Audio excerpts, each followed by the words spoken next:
Hello friends, how are you all? I hope you all are good.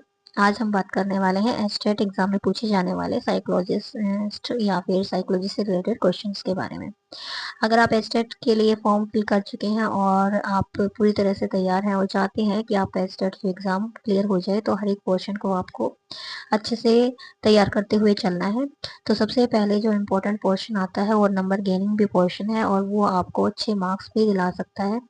यहाँ तक कि आपकी जो एग्जाम क्लियर होने की जो एफिशिएंसी है, या ये लगा लो कि एक तरह से जो रेट है उसको इंक्रीज कर सकता है, वो है आपका साइकोलॉजी वाला जो पोर्शन है।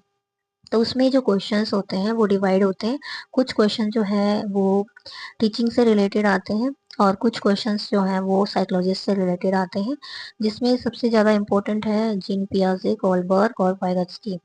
तो जीन पियाजे जो है, उन्होंने संज्ञानात्मक विकास का सिद्धांत जो है उसके बारे में बात की थी। उन्होंने बच्चे के ऊपर जो है चार बच्चे स्टडी करने के बाद जो चार स्टेजेस उन्होंने बताई थी, उन स्टेजेस को आपको अच्छे से क्लियर करना है। एक एक पॉइंट आपको उसमें पढ़ना है, किस किस स्टेज में कौन कौन से चेंजेस आते हैं, ये भी आपको अच्छे से तैयार करना है। उसके अलावा नैतिक विकास का सिद्धांत भी जो है जीन पियाजे ने दिया था, जिसमें उसने नैतिक विकास के सिद्धांत के बारे में बात की थी। इसके अलावा नैतिक विकास का जो सिद्धांत है वो सबसे ज्यादा स्टडी किया गया था, वो कोलबर्ग के द्वारा किया था, और उससे रिलेटेड क्वेश्चन काफी पूछा जाता है। अगर एग्जाम में दोनों ही ऑप्शन आपके होते हैं, जीन पियाजे और कोलबर्ग, और आपसे पूछा जाता है नैतिक विकास के सिद्धांत के बारे में किसने काम किया था, तो आप आंसर कोलबर्ग करेंगे, क्योंकि जीन पियाजे ने उसके ऊपर स्टडी किया था, लेकिन जो ज्यादा डीप स्टडी की थी वो कोलबर्ग ने की थी।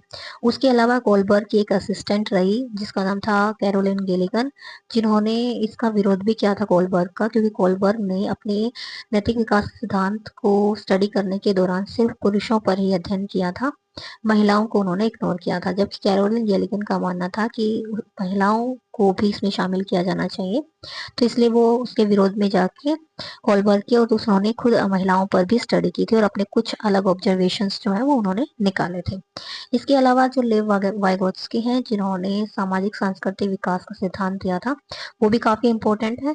और उनका जो जेडपीडी वाला जो पोर्शन है वो काफी इंपॉर्टेंट है, जोन ऑफ प्रॉक्सिमल डेवलपमेंट।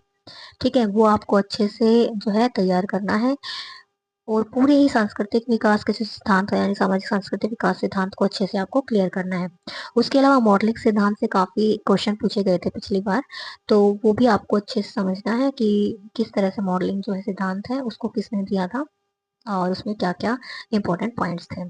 इसके अलावा आप फ्रॉयड और एरिक एरिक्सन को भी पढ़े, काफी इंपॉर्टेंट आपको रहेगा। तो उम्मीद है कि आपको ये वीडियो पसंद आई होगी। अगर आप